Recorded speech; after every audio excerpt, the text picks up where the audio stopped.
الذي بنعمته تتم الصالحات، وأشهد أن لا إله إلا الله وحده لا شريك له، وأشهد أن محمدا عبده ورسوله لا نبي بعده. اللهم صل وسلم على محمد وعلى آله وأصحابه ومن اهتدى بهديه إلى يوم الدين. يا أيها الذين آمنوا اتقوا الله حق تقاته ولا تموتن إلا وأنتم مسلمون. Kaum muslimin wal muslimat rahimakumullah. Kajian Madarijus Salikin pagi hari ini insyaallah melanjutkan pembahasan dalam tema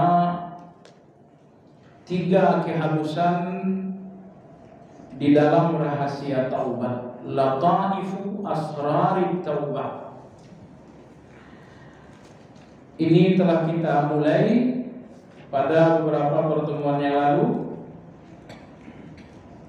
dan kita telah sampai pula pada ucapan Imam Ibnu Qayyim bahwa hendaklah orang-orang yang melakukan dosa menyadari 5 hal. Ini mengulang saja dulu. Pelajaran hari ini insyaallah pada halaman 291 di buku, atau halaman 9 pada ringkasan yang telah dikirimkan. Kata Imam Ibnu Qayyim, setiap orang yang telah jatuh kepada dosa berupayalah untuk menyadari 5 hal. Yang pertama, sadarilah bahwa Anda telah melanggar. Menyadari bahwa kita telah melakukan pelanggaran ini akan melahirkan pengakuan terhadap dosa. Karena orang-orang yang tidak menyadari bahwa dirinya telah melanggar, kemungkinan besar tidak akan mengakui berdosa.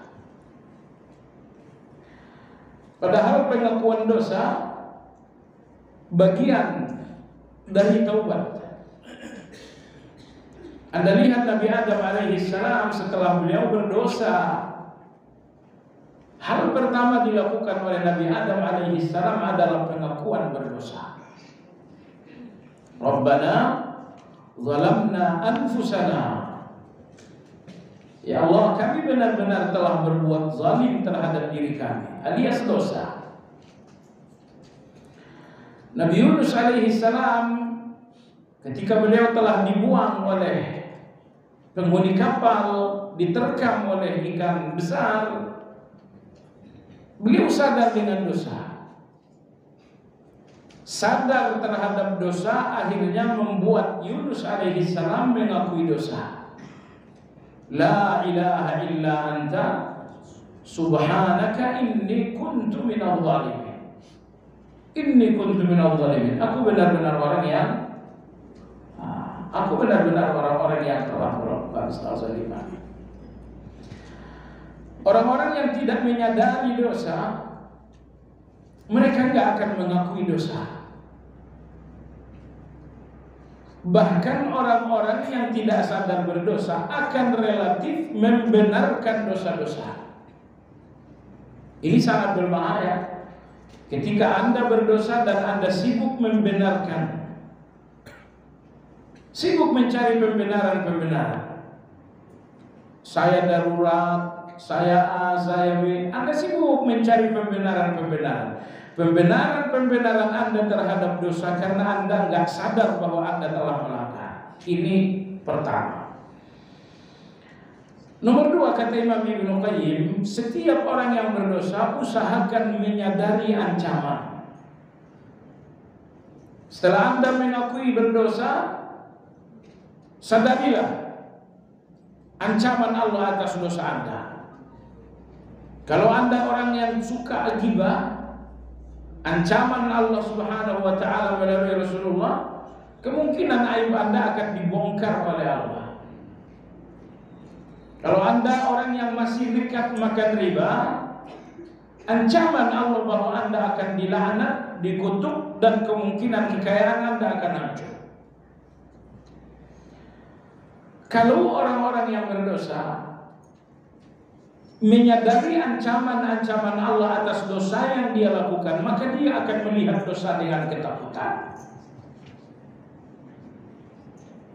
Dia akan melihat dosanya dengan pandangan ketakutan, karena ia telah melihat ancaman-ancaman Allah pada dosa.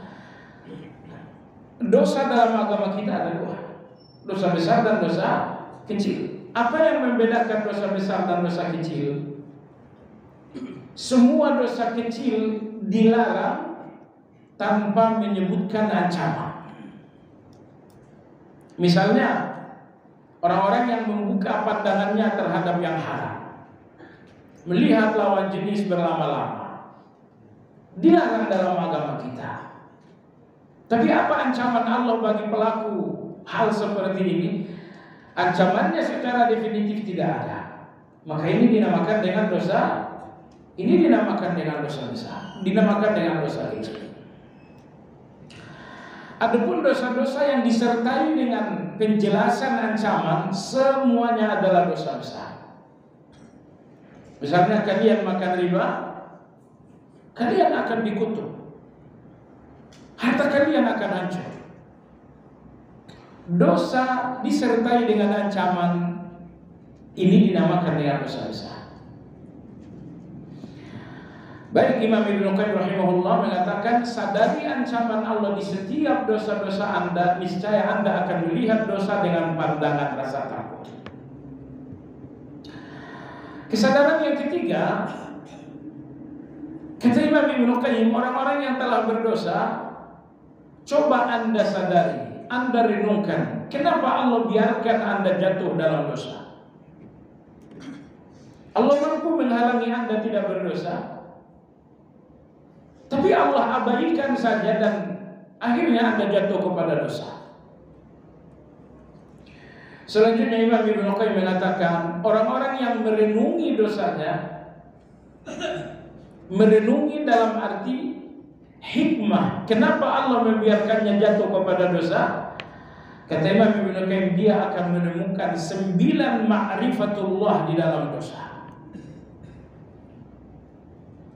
Ternyata jemaah sekalian, ada bagian-bagian ma'rifatullah dalam catatan Ibnu Qayyim dalam buku ini 9 ma'rifatullah, 9 perkenalan dengan Allah yang tidak mungkin atau yang tidak ditemukan kecuali orang-orang berdosa. Hanya orang-orang berdosa saja yang paling menyadari 5 ma'rifatullah ini. Ma'rifatullah yang pertama, kata Ibnu Qayyim, bahwa para pendosa menyadari nama Allah Al-Aziz. Di dalam dosa Anda melihat nama Allah Al-Aziz. Aziz artinya Allah Maha Perkasa. Apa keperkasaan Allah dalam dosa Anda? Bukankah Anda pada awalnya dan sesungguhnya tidak mau berdosa? Anda tidak ingin berdosa, tapi ketika dosa itu telah jadi catatan Allah, Anda tidak mampu menahannya tidak terjadi. Lihat bagaimana keperkasaan Allah melalui takdir membuat Anda jatuh kepada dosa walau pada dasarnya Anda tidak suka. Tidak suka Anda, bencinya Anda dengan dosa tidak membuat Anda selamat. Ketika dosa itu benar-benar telah menjadi catatan takdir. Ini keperkasaan Allah di dalam dosa. Kemudian di antara ma'rifatullah di dalam dosa ini sangat penting sekali, bahwa ketika Anda jatuh kepada dosa, Anda pun melihat ma'rifatullah yang kedua, bahwa kesempurnaan hanya di tangan Allah. Anda berdosa, ternyata aku enggak sempurna. Anda berdosa, ternyata saya tidak terlalu mulia. Dengan dosa-dosa itu Anda melihat bahwa kesempurnaan hanya di tangan Allah. Saya berdosa, fulan berdosa, mereka berdosa. Boleh jadi kesempurnaan Allah ini gak akan nampak kecuali oleh orang-orang yang berdosa. Ma'rifatullah subhanahu wa ta'ala yang ketiga di dalam dosa, bahwa Allah subhanahu wa ta'ala al-bar, bahwa Allah maha baik. Di mana kebaikan Allah di dalam dosa Anda? Allah dengar dan Allah lihat dosa Anda, namun Allah merahasiakannya. Ketika Allah rahasiakan dosa-dosa Anda, di sini ada dua kebaikan Allah. Kebaikan pertama, nama Allah Al-Barru, Allah maha baik. Dan yang kedua, nama Allah As-Satir, Allah maha merahasiakan. Sebagian ulama mengatakan entah mana yang lebih agung bagi seorang hamba antara dua hal. Antara kebaikan yang dinampakkan oleh Allah sehingga orang mengatakan Anda orang baik, atau dosa yang dirahasiakan oleh Allah sehingga orang tidak melihat Anda orang buruk. Ini dua nikmat, entah mana yang lebih agung. Kebaikan Anda yang Allah nampakkan sehingga semua orang mengatakan fulan adalah orang baik. Nomor dua, kejahatan Anda yang dirahasiakan oleh Allah sehingga orang tidak melihat kejahatan itu. Kata ulama kita, antara dua nikmat ini entah mana yang paling agung, entah mana yang paling besar bagi seorang hamba. Kalau bagi Anda mana yang lebih agung? Kebaikan Anda yang dinampakkan oleh Allah atau dosa Anda yang dirahasiakan oleh Allah? Mana yang lebih besar bagi Anda? Dalam kajian kita tentang nama Allah As-Satir atau Al-Jabbar, kita telah sampaikan bahwa Allah menutupi dosa seorang hamba dengan menonjolkan kebaikan-kebaikannya. Allah menutupi kesalahan seorang manusia dengan memperlihatkan kebaikan-kebaikannya. Sehingga dua nikmat ini Allah satukan dan tidak dipisahkan oleh Allah. Bagaimana Allah merahasiakan dosa Anda? Dengan memperlihatkan kebaikan-kebaikan Anda. Baiklah, ma'rifatullah yang kedua dalam dosa. Dan yang keempat, orang-orang yang berdosa, kata Imam Ibnu Qayyim, akan melihat latif kelembutan Allah. Di mana kelembutan Allah dalam dosa? Bahwa Allah subhanahu wa ta'ala tidak menghukum dengan spontan. Anda berdosa hari ini dan hukuman itu tidak datang hari ini. Hukuman itu juga mungkin tidak datang besok, tidak datang dalam seminggu. Allah tangguhkan hukuman sampai Anda melihat pintu taubat, lalu Anda bertaubat dan akhirnya hukuman itu tidak datang. Subhanallah, ini kelembutan yang luar biasa, kemahabaikan yang luar biasa. Bahwa Anda berdosa, lalu Allah tangguhkan hukuman sampai akhirnya Anda sadar dan taubat, ketika itu hukuman benar-benar tidak datang. Ini kelembutan Allah berikutnya. Walau yu'akhidullahu an-nasa bima kasabu ma taraka 'ala dhahriha min dabbah. Kalau setiap kali kalian berdosa langsung dihukum oleh Allah, kalian sudah tidak ada lagi di muka bumi ini. Kalian sudah lenyap dengan dosa-dosa kalian. Walakin yu'akhiruhum ila ajalin musamma. Tapi Allah Subhanahu wa taala menangguhkan hukuman itu, ditangguhkan.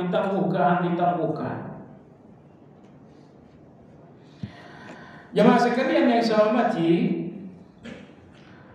orang-orang yang berdosa terdiri dari 3 kategori. Pertama, ada orang-orang yang berdosa kemudian Allah kembalikan kepada Allah dengan cara yang lembut. Inilah orang terbaik. Anda berdosa, tiba-tiba Allah menyadarkan Anda dengan cara yang lembut. Misalnya Anda berdosa, tiba-tiba Anda pergi salat Jumat, khatib menyampaikan khutbah, dari khutbah ini meneteslah kesadaran Anda terhadap dosa, lalu Anda bertaubat. Allah Subhanahu wa taala menyadarkan Anda dengan cara yang lembut, tanpa ada hukuman, tanpa ada malapetaka. Ini nomor 2. Nomor 1. Nomor 2, sebagian orang-orang yang berdosa Allah sadarkan dengan cara yang keras.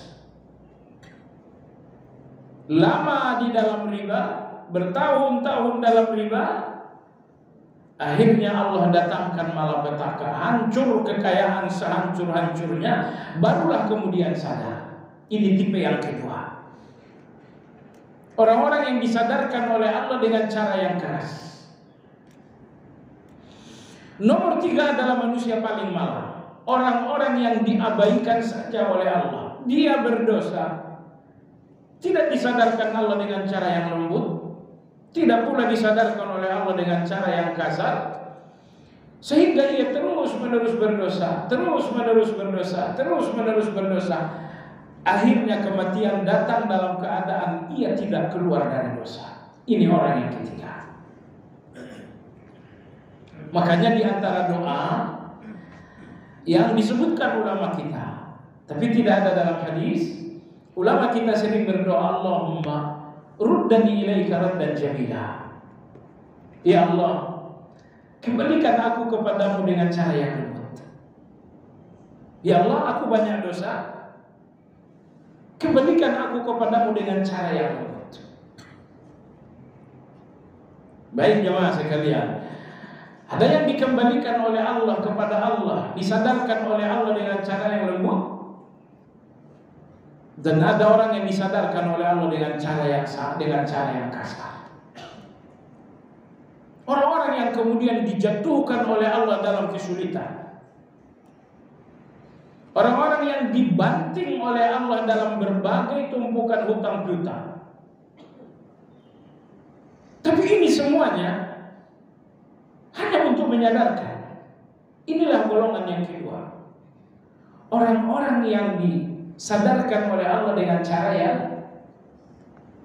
Nah, seandainya Anda berada di golongan yang kedua, misalnya Anda orang yang disadarkan oleh Allah dengan cara yang keras, melalui musibah, melalui kesulitan, melalui ujian, melalui hutang piutang. Jika Anda lah orang yang sedang disadarkan Allah dengan cara yang keras, ingat baik-baik. Cara keras yang menyadarkan ini akan selesai kalau Anda segera kembali kepada Allah. Kalau Anda kembali kepada Allah Azza wa Jalla.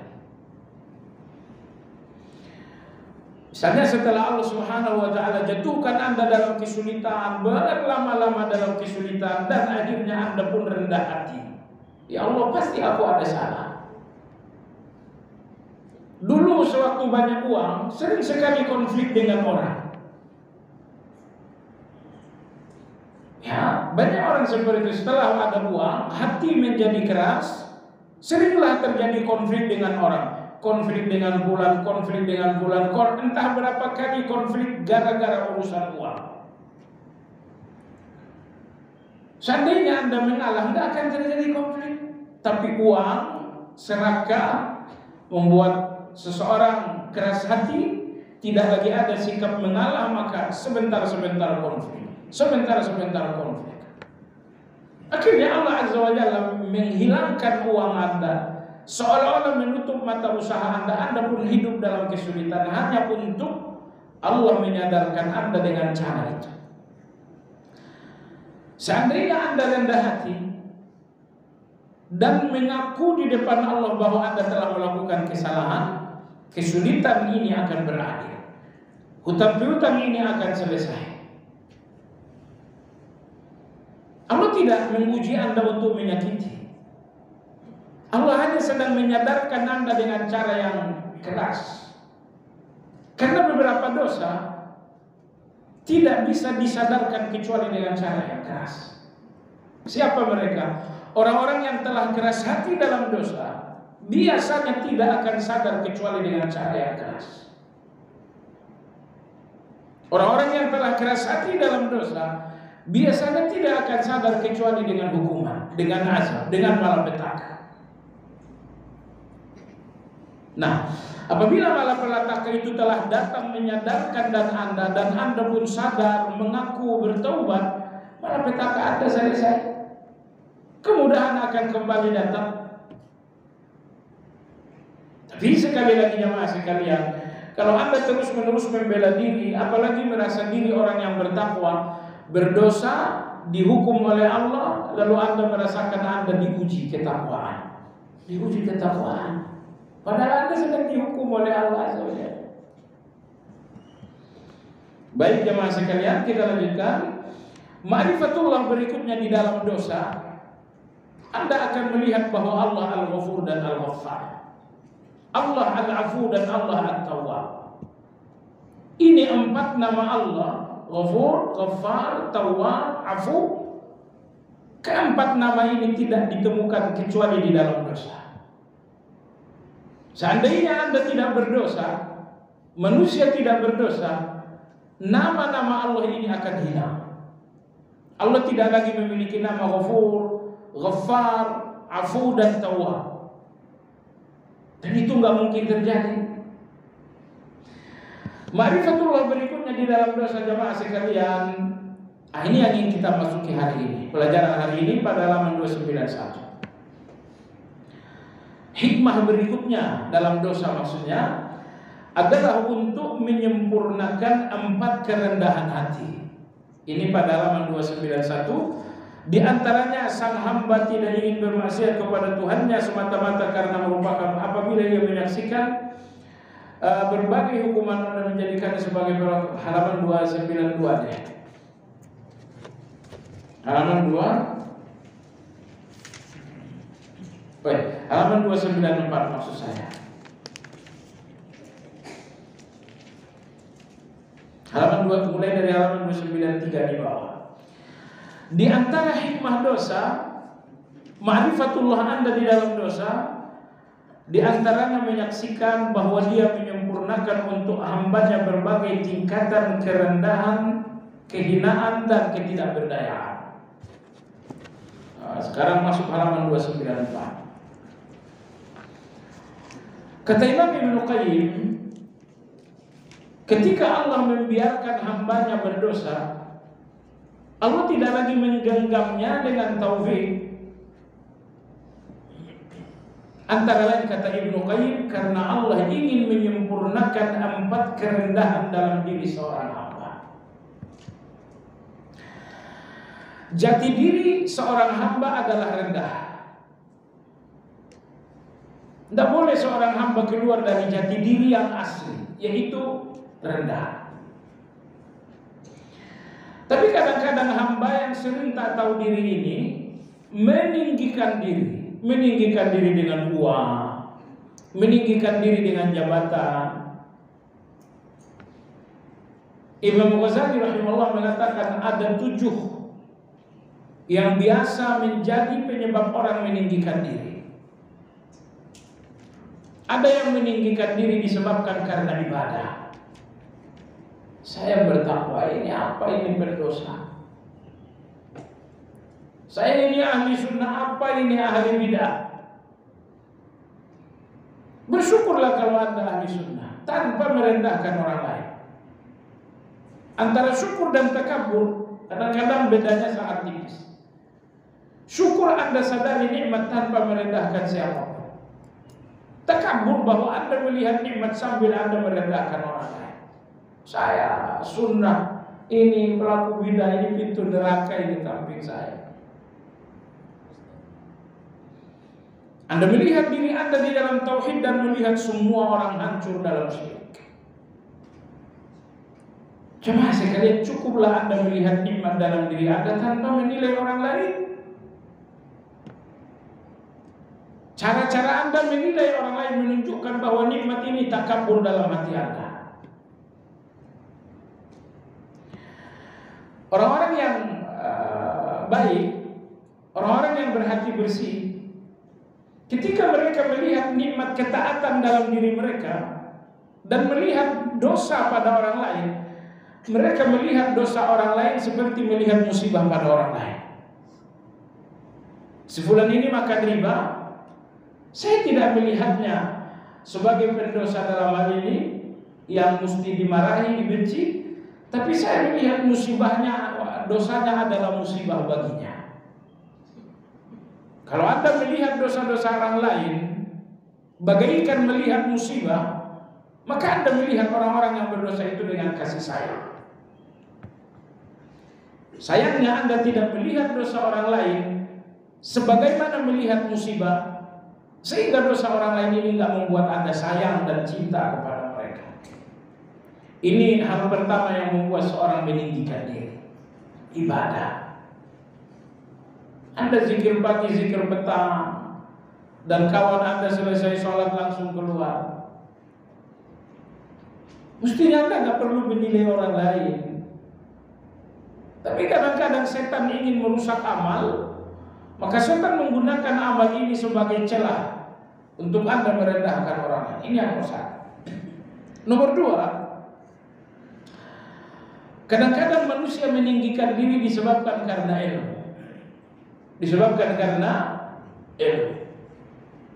Berjuang mencari S1, mati-matian mencari S2, habis-habisan mencari S3. Apa ini? Kadang-kadang untuk membesarkan diri.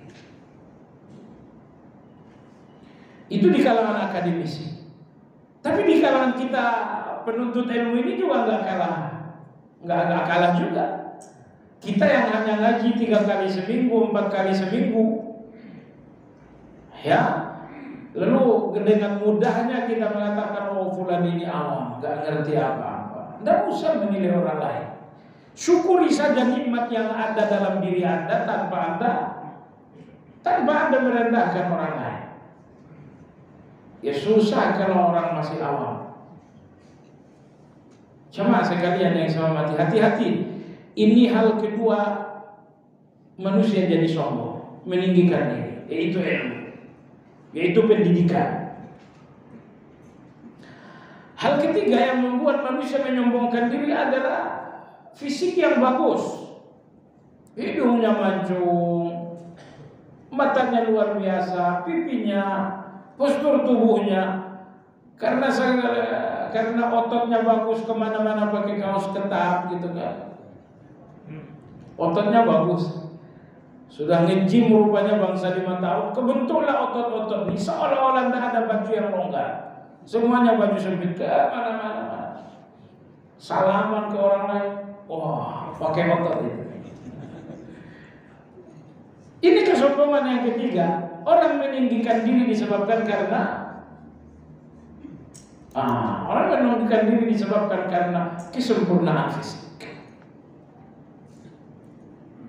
Karena kulitnya yang bagus, akhirnya menyombongkan diri. Karena hidungnya yang mancung. Yang ribet kalau hidungnya pesek, sombong pula. Kalau hidungnya mancung, sombong, masih ada modal. Hal ketiga membuat seseorang meninggikan diri. Hal keempat membuat seorang meninggikan diri adalah an-nasab, garis keturunan. Kalau orang-orang seberang saya nggak ngerti. Apalagi suku Lampung saya nggak ngerti. Apalagi suku Batak makin saya tak ngerti. Bagaimana orang Timur? Apalagi orang Timur saya paling nggak ngerti. Apa maksud Anda dengan suku-suku ini semua? Takabur yang keempat, tinggi diri yang keempat adalah tinggi diri karena garis keturunan. Tinggi diri berikutnya jamaah sekalian, atau takabur berikutnya jamaah sekalian, al-mal, harta. Bisnis yang lagi lancar, gaji yang lagi besar, investasi, aset, ini semuanya pintu-pintu kesombongan bagi sebagian orang. Kesombongan yang keenam jamaah sekalian adalah al-quwah, kekuatan. Kuat karena jabatan, kuat karena tubuh, kekuatan dengan segala bentuknya, termasuk pintu ketinggian diri. Dan takabur yang ketujuh, tinggi diri yang ketujuh adalah tinggi diri disebabkan karena popularitas, disebabkan karena tenar, di mana-mana dia dikenal. Nah, dalam catatan Imam Ghazali ini 7 pintu-pintu takabur. Maka di sini Imam Ibnu Qayyim rahimahullah mengatakan, kenapa Allah Subhanahu wa taala membiarkan seorang manusia jatuh kepada dosa? Karena Allah ingin menyempurnakan 4 kerendahan diri. Di depan orang Anda nggak perlu rendah diri jemaah sekalian, tapi di depan Allah rendah diri Anda adalah keharusan. Imam Ibn Rajab rahimahullah ta'ala, beliau mengatakan sebagian orang membungkus ujub dengan rendah diri supaya dia dinamakan rendah diri. Aslinya ujub tapi dibungkus dengan rendah diri. Orang seperti ini sangat banyak, kata Imam Ibn Rajab.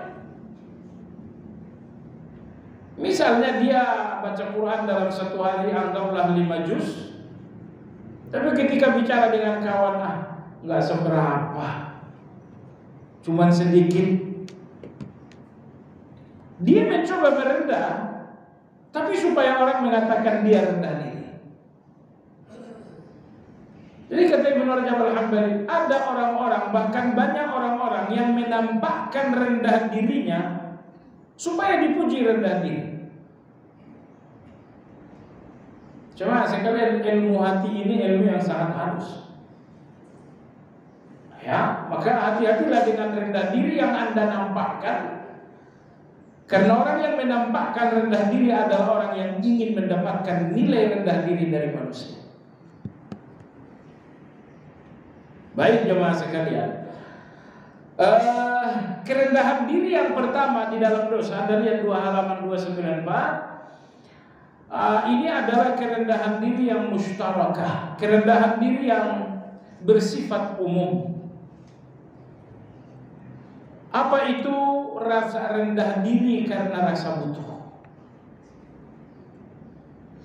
Ya, rendah diri disebabkan karena rasa butuh. Rasa butuh membuat semua orang merendah. Ketika Anda sedang butuh kerjaan kepada seseorang, Anda lihat bagaimana Anda merendahkan diri. Tolonglah Pak, Bapak tolong kemana dengan anak-anak saya. Rasa butuh membuat seseorang merendah. Ini rendah diri yang pertama, rendah diri karena rasa butuh. Kemudian rendah diri yang kedua, ya, rendah diri yang kedua ini adalah rendah diri khusus untuk orang-orang yang ahli ibadah. Apa itu? Kerendahan diri karena ketaatan. Setiap ketaatan Anda adalah kerendahan diri. Makanya dalam agama kita orang-orang yang tidak taat dinamakan takabur. Nabi kita bersabda, al-kibru batarul haq. Takabur itu menolak kebenaran. Penolakan terhadap kebenaran adalah ketakaburan dan kesombongan. Ini rendah diri yang kedua, yaitu rendah diri karena ketaatan. Kemudian rendah diri yang ketiga adalah rendah diri karena cinta. Cinta membuat seseorang selalu merendah. Dan yang keempat adalah rendah diri karena dosa. Dosa membuat seseorang merendah. Nah, jadi kata Ibnu Qayyim, inilah 4 kerendahan seorang hamba di depan Allah. Terkadang hamba merendah karena rasa butuh. Ya Allah, berikanlah kesehatan. Ya Allah, berikanlah kecukupan. Kalau Engkau tidak memberikan kecukupan, hamba akan selalu dalam kesulitan. Ini kerendahan yang pertama di depan Allah. kerendahan karena rasa ujub. Yang kedua adalah zullut ta'ah, kerendahan diri karena taat. Nah, ini satu rahasia besar. Setiap ketaatan-ketaatan akan membuat seseorang berjiwa rendah. Ibnu Qayyim mengatakan, Anda lihat, orang-orang yang sombong, ketaatan mereka sangat lemah. Ketaatan mereka kepada Allah sangat buruk. Salatnya buruk, puasanya buruk, tilawahnya buruk. Ya, karena orang-orang yang punya ketaatan yang baik kepada Allah, bagaimanapun hatinya akan menjadi rendah. Datang waktu subuh Anda taat kepada Allah, datang waktu zuhur Anda taat kepada Allah. Ketaatan demi ketaatan, sadar atau tidak sadar, membuat Anda berjiwa rendah. Nomor 3, seseorang merendah disebabkan karena cinta. Orang yang cinta kepada Allah tidak mungkin membesarkan diri. Ya, cinta selalu membuat orang merendah. Dan yang keempat, zullu al-ma'siyah. Seseorang merendah disebabkan karena dosa. Nah, jadi ma'rifatullah berikutnya di dalam dosa ini, bahwa dengan dosa Anda terhalau menuju kerendahan diri. Karena ada kerendahan diri di depan Allah yang tidak diperoleh kecuali karena dosa. Terkadang Anda merendah karena cinta, karena taat, karena rasa butuh. Tetapi kerendahan diri yang luar biasa, bahwa Anda merendahkan diri karena dosa-dosa. Jemaah sekalian, kalau tidak ada dosa-dosa yang membuat kita merasa rendah, hati kita akan terbakar dengan takabur. Amal-amal saleh kita ini akan lenyap dengan ujub. Tapi tidak sempat kita ujub dengan amal-amal saleh, karena kita pun sibuk melihat dosa-dosa. Jadi dosa-dosa membuat seseorang rendah. Rendah yang membuatnya tidak punya kesempatan untuk ujub dan takabur. Enggak selamat seseorang dari ujub dan takabur kecuali dengan kerendahan. Rendah karena 1, 2, 3. Dan kerendahan yang luar biasa adalah kerendahan karena dosa. Adam seorang nabi, tapi dia mengakui dia orang zalim. Rabbana zalamna anfusana. Yunus alaihi salam seorang nabi, tapi kerendahan dosa membuatnya mengakui diri sebagai orang yang zalim. Inni kuntu minaz zalimin. Perhatikan jemaah sekalian, bagaimana dosa di dalam hati orang-orang yang saleh membuat mereka merendah. Merendah yang menutup pintu takabur dan ujub. Maka saya ulangi sekali lagi, kalau tidak ada dosa yang membuat Anda rendah, maka ketaatan akan membuat Anda ujub. Maka di samping Anda fokus dengan ketakwaan, dengan kebaikan, dengan kesalehan, Anda pun nggak boleh lupa dengan dosa-dosa Anda. Ini salah satu sebab, salah satu rahasia kenapa kita membaca istighfar sangat banyak. Astaghfirullah, astaghfirullah, astaghfirullah. Agar rasa berdosa ini tidak hilang. Sebab kalau rasa berdosa ini hilang pula rendah diri. Kalau sudah hilang rendah diri, maka muncullah lawannya, ujub dan takabur. Maka ini satu catatan yang sangat bagus dari Imam Ibnu Qayyim rahimahullah, bahwa Allah Subhanahu wa taala tidak mau hambanya meninggikan diri dan membesarkan diri, maka Allah membuatnya merendah. Apa yang membuatnya rendah? Ada 4 hal. Salah satu yang membuat seseorang merendah diri di depan Allah adalah dosa. Baik jemaah sekalian yang saya hormati, berikutnya adalah di antara ma'rifatullah dalam dosa halaman 294, dan ini sangat luar biasa. Apa itu?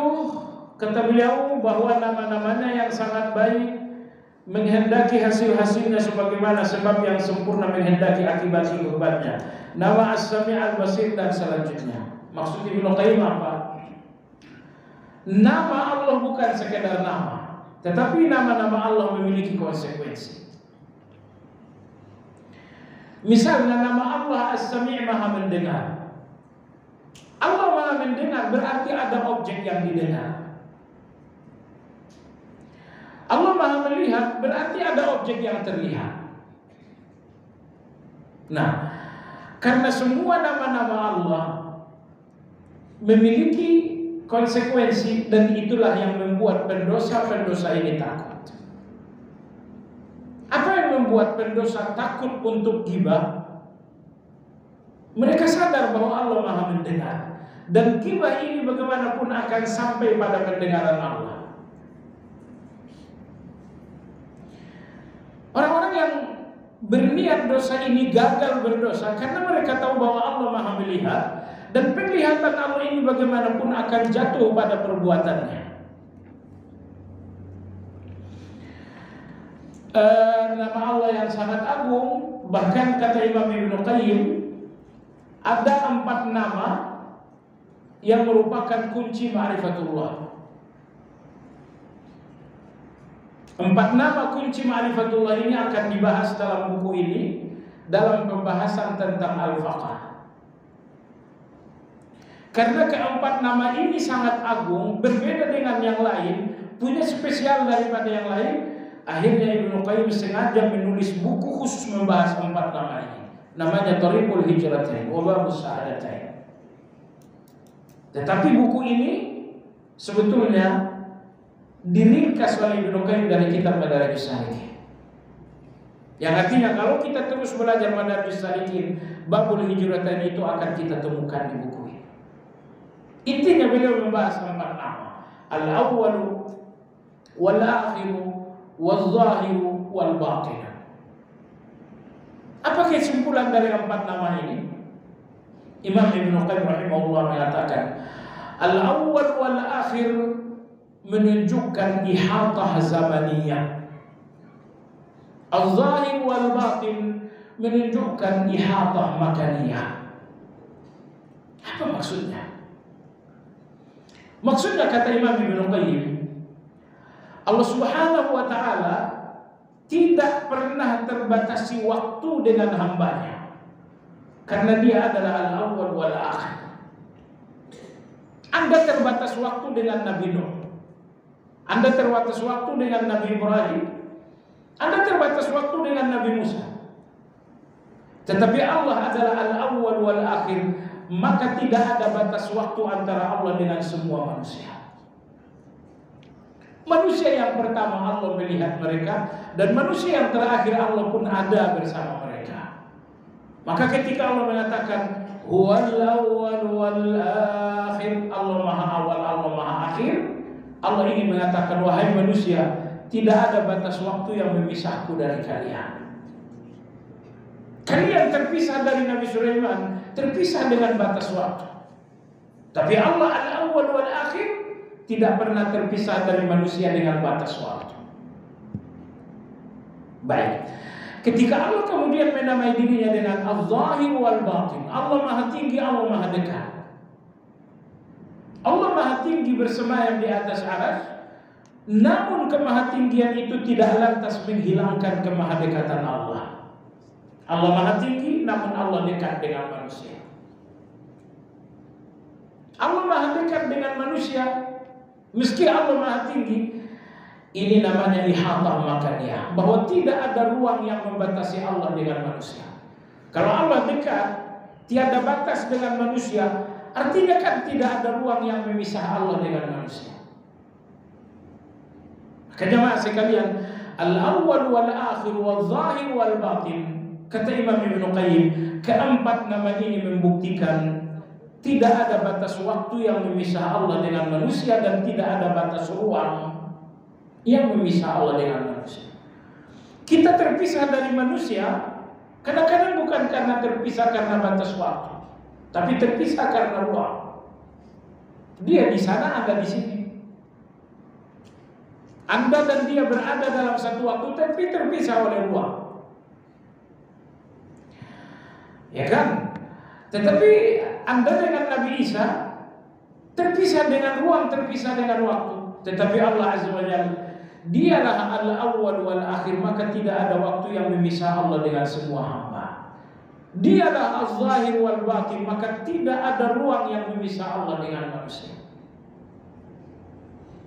Sehingga keempat nama ini, al-awwal wal akhir wal zahir wal batin, menyeret kita, menyeberangkan kita kepada satu pemahaman lain bahwa Allah Maha Hadir. Allah Maha Hadir dengan segala hamba. Tidak ada waktu yang membuat Allah tidak hadir, dan tidak ada ruang yang membuat Allah tidak hadir. Karena Allah itu tidak terbatasi waktu, karena Dia adalah al-awwal wal akhir. Allah pun tidak terbatasi ruang, karena Allah Subhanahu wa taala az-zahir wal batin. Al-batin Allah Maha dekat. Kalau Allah dekat berarti Allah tidak terbatasi dengan ruang. Jemaah sekalian, renungkanlah keempat nama ini, al-awwal wal akhir wal zahir wal batin. Allah Maha Awal Maha Akhir. Allah Subhanahu wa taala az-zahir wal batin. Kesimpulan keempat nama ini bahwa Allah tidak terpisah dengan hambanya, tidak terpisah dengan ruang, dan tidak terpisah dengan waktu. Kalau Allah tidak terpisah dari Anda, berarti Allah selalu hadir bersama Anda. Allah selalu hadir karena Allah tidak terpisah dengan Anda. Maka inilah ma'rifatullah yang berikutnya di dalam dosa. Orang-orang yang berdosa menyadari kemahahadiran Allah, mereka menyadari pandangan Allah, mereka menyadari pendengaran Allah Azza wa Jalla. Sejumlah nama-nama ini menghasilkan muraqabah. Akhirnya tidak ada keberanian lagi untuk berdosa. Coba sekalian yang saya hormati, pada halaman 295 dalam di buku, di dalam catatan tidak ada, di sini disebutkan satu hadis. Hadis ini menjawab satu pertanyaan. Pertanyaan ini nanti akan dibahas secara khusus oleh Imam Ibnu Qayyim. Apa itu? Coba sekalian, mana yang terbaik? Seorang yang bertaubat dan seorang yang tidak berdosa. Seseorang tidak berdosa dan seseorang telah berdosa tapi taubat. Mana yang terbaik antara orang yang bertaubat dengan orang yang tidak berdosa? Jawabannya adalah hadis ini. Ternyata jamaah sekalian, orang yang bertaubat lebih mulia daripada orang yang tidak berdosa. Mana dalilnya? Dalilnya ini dia. Hadis yang diriwayatkan oleh Imam Muslim dan Imam Ahmad. Nabi SAW bersabda, "Lau lam tuznibu la dhahaba Allahu bikum, wa la jaa'a biqaumin yudnibun thumma yastaghfiruna fayaghfir lahum." Seandainya kalian tidak berdosa, Allah akan menghilangkan kalian, lalu menggantikan kalian dengan orang-orang yang berdosa, tapi mereka istighfar, lalu Allah mengampuni mereka. Saya ulangi hadis ini. Seandainya kalian tidak berdosa, Allah hilangkan kalian. Lalu Allah menggantikan kalian dengan orang-orang yang berdosa tapi bertaubat, kemudian Allah mengampuni mereka. Inilah yang akan menggantikan kalian. Hadis ini memberikan isyarat yang sangat kuat bahwa Allah lebih mencintai hamba yang bertaubat dibandingkan hamba yang tidak pernah berdosa. Allah mencintai pendosa tentu tidak mungkin. Tapi Allah mencintai hamba yang bertaubat melebihi cinta Allah kepada seorang hamba yang tidak berdosa. Seseorang tidak pernah makan riba, artinya tidak berdosa. Dan seseorang pernah makan riba tapi taubat. Pertama tidak berdosa, yang kedua bertaubat. Ternyata nomor dua ini lebih dicintai oleh Allah Azza wa Jalla. Seseorang tidak pernah pacaran lalu nikah. Atau misalnya seseorang nomor dua adalah seorang pernah pacaran tapi kemudian taubat. Hamba yang bertaubat lebih dicintai Allah daripada seorang hamba yang tidak berdosa. Dalilnya adalah hadis ini, riwayat Muslim dan Imam Ahmad. Baik jemaah sekalian yang saya hormati, insya Allah kajian akan datang adalah halaman 297 dalam judul Allah Maha Penyayang. Itu judul beliau, tapi maksudnya ini adalah ma'rifatullah berikutnya, bahwa di dalam dosa Anda akan melihat kegembiraan Allah. Baik, ini pembahasan minggu depan insyaallah taala. Sampai di sini kajian hari ini, mudah-mudahan bermanfaat. Bagi Anda yang bertanya, dipersilakan.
Mohon penjelasan istighfar yang sunnah. Astaghfirullahaladzim, astaghfirullah wa atubu ilaih. Semuanya sesuai sunnah. Semuanya sesuai sunnah. Nabi Shallallahu Alaihi Wasallam bersabda, siapa orang yang menjelang tidur membacakan astaghfirullahaladzim alladzi la ilaha illa huwal hayyul qayyum wa atubu ilaih, Allah mengampuni dosanya meski sebanyak buih di lautan. Astaghfirullahaladzim. Dan ini kita udah bahas dalam kajian Asmaul Husna, nama Allah Al-Azim. Ulama-ulama kita mengatakan dosa sebanyak buih di lautan diampuni oleh Allah apabila Anda sebutkan kebesaran Allah dalam istighfar. Astaghfirullahaladzim. Seseorang pernah membantah kita, oh enggak ada al-azim dalam istighfar. Saya bilang, kamu suka pegang-pegang buku Ustaz Yasin? Iya, lihat di sana ada. Astaghfirullahaladzim alladzi la ilaha illa huwal hayyul qayyum wa atubu ilaih. Semuanya adalah sunnah, sesuai sunnah. Astaghfirullahaladzim atau astaghfirullahaladzim alladzi la ilaha illa huwal hayyul qayyum wa atubu ilaih. Seorang makmum salat subuh melakukan doa kunut sendiri padahal imam tidak melakukan, apa salatnya tetap sah?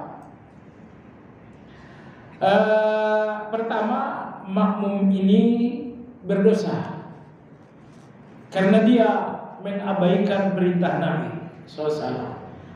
Nabi bersabda, innama ju'ilal imam liutamma bihi. Ikuti imam, kata Nabi. Perintah Nabi ikut imam, dia tak tulis, dia berkunut juga. Nomor dua, apabila dia terlambat mencapai dua rukun amali, dua rukun perbuatan, maka salatnya batal. Ini dalam mazhab Syafi'i. Kalau sampai dia terlambat mencapai dua rukun perbuatan, salatnya batal. Imam sujud, dia masih berdiri. Imam duduk, dia masih berdiri. Berarti dia terlambat sebanyak dua rukun perbuatan, salatnya batal. Tapi kalau tidak sampai terlambat dua rukun perbuatan, salatnya sah tapi sudah berdosa. Karena dia telah mengabaikan perintah Nabi. Subhanallah. Orang-orang yang berkunut, saya mau nanya, apa hukum kunut? Anggaplah saya jawab dengan mazhab Syafi'i, hukumnya sunnah. Apa hukumnya mengikuti imam? Wajib. Tuh kan? Hukum wajib, hukum sunnah, mana yang lebih besar? Tentu hukum wajib lebih besar daripada hukum sunnah. Nah, ini keliru. Jenis-jenis kunut apa saja yang sesuai dengan tuntutan syar'i? Ada kunut yang disepakati sunnah. Pertama, kunut dengan kunut dalam bahasa Al-Quran memiliki beberapa arti. Terkadang Al-Quran menyebutkan kunut, artinya adalah khusyuk. Allah berfirman, wa qumu lillahi qanitin. Lakukanlah salat dengan cara kunut. Ayat ini turun karena para sahabat dalam salat kadang-kadang memandang kanan, kadang-kadang memandang kiri.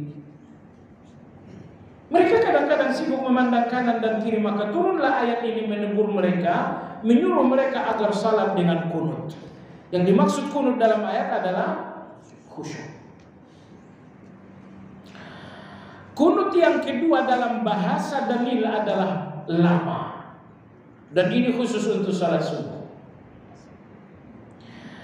Maka Nabi SAW bersabda, afdhalus salat tulul kunut. Salat terbaik yang kunutnya lama. Maksudnya apa? Berdirinya lama. Dan dari salat 5 waktu, salat yang paling dianjurkan lama berdiri adalah salat subuh. Lama berdiri dalam arti memanjangkan ayat. Ini pengertian kunut yang kedua. Pengertian kunut yang ketiga adalah doa. Allahumma hdini fiman hadait dan lain-lain. Ini pengertian kunut yang ketiga. Ada pengertian kunut yang keempat, saya lupa. Baik jemaah sekalian yang saya hormati, ini kunut dalam bahasa dalil. Kadang-kadang kunut dalam Al-Quran artinya khusyuk, kadang-kadang kunut artinya lama berdiri, kadang-kadang kunut artinya adalah doa. Kunut dalam bentuk doa ini ada yang disepakati, yaitu kunut nazilah. Ini disepakati, kecuali pada salat Jumat. Kunut nazilah dalam salat Jumat dalam mazhab Malik tidak boleh. Karena di dalam salat Jumat telah ada doa Jumat, doa khutbah. Imam Malik mengatakan doa dalam khutbah salat Jumat sudah cukup, jadi tidak perlu lagi nanti di dalam salat ada doa kunut. Nah, jadi sebaiknya kalau kita kunut nazilah jangan di salat Jumatnya. Karena kunut nazilah dalam salat Jumat bisa tergantikan dengan doa khutbah. Kunut yang kedua dalam artian doa adalah kunut salat witir. Ini pun disepakati. Kunut Ramadan atau tidak Ramadan ada kunut dalam salat witir. Kunut yang ketiga inilah yang dikhilafiahkan. Ya, kunut dalam arti doa nomor 3 dikhilafiahkan ulama, yaitu kunut di dalam salat subuh. 3 ulama setuju kunut di waktu subuh, Imam Syafi'i, Imam Ahmad, dan Imam Malik. Hanya saja dalam mazhab Ahmad, kunut subuh ini dilakukan sesekali. Anda lihat Imam Ibnu Qayyim dalam Zadul Ma'ad, beliau mengatakan kunut subuh disunnahkan tapi sesekali. Sekali ini kunut, besok tidak. Dalam mazhab Syafi'i kunut subuh dianjurkan setiap salat. Satu mazhab menyatakan kunut subuh ini adalah bid'ah, yaitu Imam Abu Hanifah. Ada dalil kunut subuh, betul, ada dalil bid'ah kunut subuh. Ibnu Qayyim mengatakan bid'ah kunut subuh adalah tiap hari. Kalau tidak sesekali maka tidak. Karena ada 7 dalil kunut subuh, bukan 1. Oh, hadisnya dhaif, betul hadisnya dhaif, tapi kalau jumlahnya 7 menjadi hadis apa itu? Hasan sekali ini. Makanya 3 ulama menerima hadis ini karena jumlahnya 7. 7. Ya, jadi bukan cuma riwayat Anas doang itu. Ada riwayat Ibnu Abbas, ada riwayat Abu Hurairah. Imam Nawawi dalam Majmu' mengumpulkan 7 jalur kunut subuh. Kalau misalnya Syekh Fulan mengatakan dhaif, Imam Syafi'i menghasankannya karena jalurnya ada 7. Baik jamaah sekalian yang saya hormati. Jadi kunut dalam arti doa disepakati dalam 2 hal, yaitu nazilah dan witir, dan dikhilafiahkan dalam 1 hal, yaitu salat dalam salat subuh. Harusnya ya saya kira analisa Ibnu Qayyim itu pintar. 7 dalil mengatakan kunut subuh dan 1 dalil mengatakan kunut subuh itu bid'ah. Ibnu Qayyim mengumpulkan, mengkompromikan 2 dalil ini. Berarti ada kunut subuh yang sunnah, ada yang bid'ah. Kapan sunnah, kapan bid'ah? Kalau cuma sesekali itu sunnah, tapi kalau setiap hari adalah bid'ah, kata Imam Ibnu Qayyim. Tapi yang lebih penting dari ini, saya ingin tegaskan bahwa ini semuanya adalah ijtihad ulama.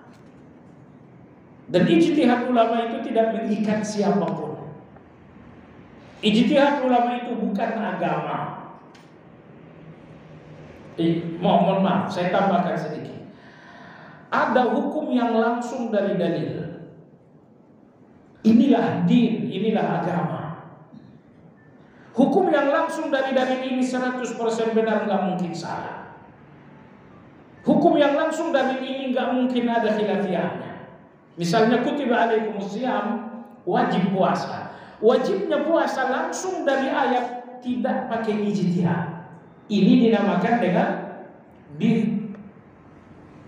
Tapi kadang-kadang ada hukum, tapi hubungannya dengan ayat melalui ijtihad. Ini dinamakan ijtihad, tidak dinamakan din. Nah, kalau din itu mengikat, semua orang harus ikut, tapi ijtihad itu tidak mengikat. Bisa benar, bisa salah, itulah ijtihad, maka dia tidak mengikat. Subhanallahiladzim. Imam Malik pernah diminta gubernur Madinah agar Muwatta menjadi mazhab resmi di Madinah. Imam Malik ulama besar, gurunya para imam. Beliau mengatakan, jangan jadikan mazhabku jalan beragama bagi orang Madinah. Karena boleh jadi hari ini aku berpendapat A, besok aku berpendapat B. Perhatikan bagaimana Imam Malik protes, menolak mazhabnya dijadikan agama. Padahal beliau imam. Tiba-tiba muncullah orang-orang fanatis. Orang-orang fanatis ini menginginkan agar ijtihad gurunya harus jadi agama bagi semua orang. Guru Anda mengatakan A, iya itu ijtihad. Tapi kalau Anda nggak ikut kata guru saya, agama Anda nggak benar. Nah, jemaah sekalian, jadi sebagian kawan-kawan yang ngaji, yang mempersoalkan A dan B, sebenarnya yang mereka persoalkan itu nggak lebih dari ijtihad guru. Guru kalian berpendapat demikian? Iya, kalau itu pendapat guru, itu bukan agama. Bisa benar, bisa salah. Kalau agama itu 100% benar, tapi kalau ijtihad guru bisa benar, bisa. Maka pendapat guru Anda itu bukan agama. Kalau itu bukan agama, kenapa Anda mengikat orang dengan pendapat guru? Yang gak ikut pendapat guru saya, salah. Oh, Anda berlebihan sekali. Justru ketika Anda jadikan pendapat guru sebagai agama, Anda orang yang gagal dalam belajar. Waliyahulillah. Ini terjadi pada orang-orang yang fanatik.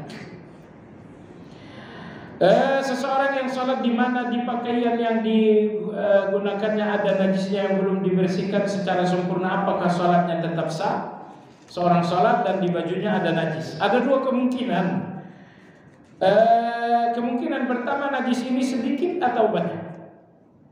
Kalau najis di baju itu hanya sedikit, itu dimaafkan berdasarkan kesepakatan ulama.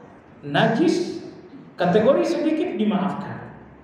Dalilnya para sahabat ridwanullahi alaihim mereka salat setelah jihad dengan pedang-pedang mereka yang masih ada darahnya, tapi mereka telah bersihkan dengan menghapus. Sahabat mereka salat, mereka berjihad, ini pedang berlumur darah. Begitu masuk waktu salat, ini pedang cuma dilap, taruh di pinggang lalu salat. Karena dalam situasi perang tidak boleh salat dengan meletakkan senjata. Dalam situasi perang itu yang dinamakan salatul khauf, tidak boleh salat dengan meletakkan senjata. Salah satu syarat salat dalam situasi perang, salat samurai harus di pinggang Anda. Sahabat-sahabat ketika akan salat ini samurai mereka itu dilap dengan dengan daun-daun, taruh di pinggang mereka salat. Kalau pedang ini cuma dilap oleh para sahabat, darahnya bersih tidak? Enggak mungkin bersih 100%. Ada yang sisa tapi sedikit kan? Makanya sedikit najis hukumnya dimaafkan. Kemungkinan yang kedua, pakaian terkena najis itu terlihat setelah salat. Selesai salat, oh ternyata ada najis.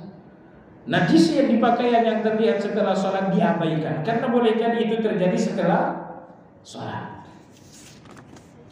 Orang yang bekerja di bank tapi bukan sebagaimana pihak-pihak yang disebutkan dalam hadis sebagai cleaning service atau apakah dosanya tetap sama dengan dosa diterimanya?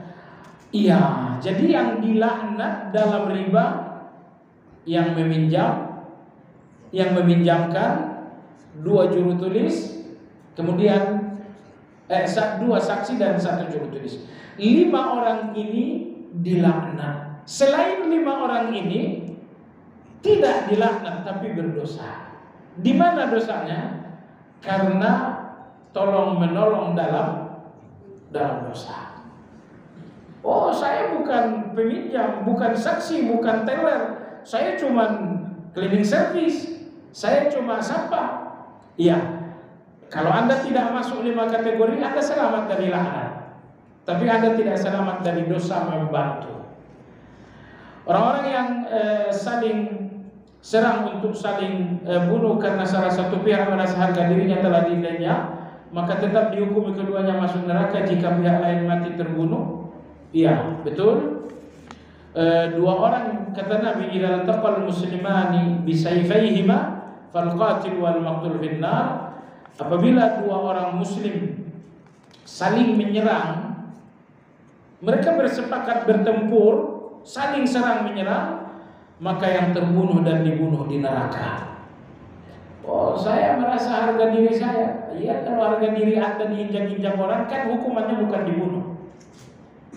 Saya nih harga diri saya difitnah misalnya, apa hukuman bagi pelaku dipancung? Ya tidak. Tapi bahwa Anda kemudian membunuh orang yang menghilangkan harga diri Anda menghukum kesalahan melebihi kesalahan. Di situ Anda salah. Dan karena Anda menghukumnya dengan membunuh, sudah Anda masuk neraka kata Nabi. Waliyahillah. Subhanakallahumma wa bihamdika asyhadu an la ilaha illa anta astaghfiruka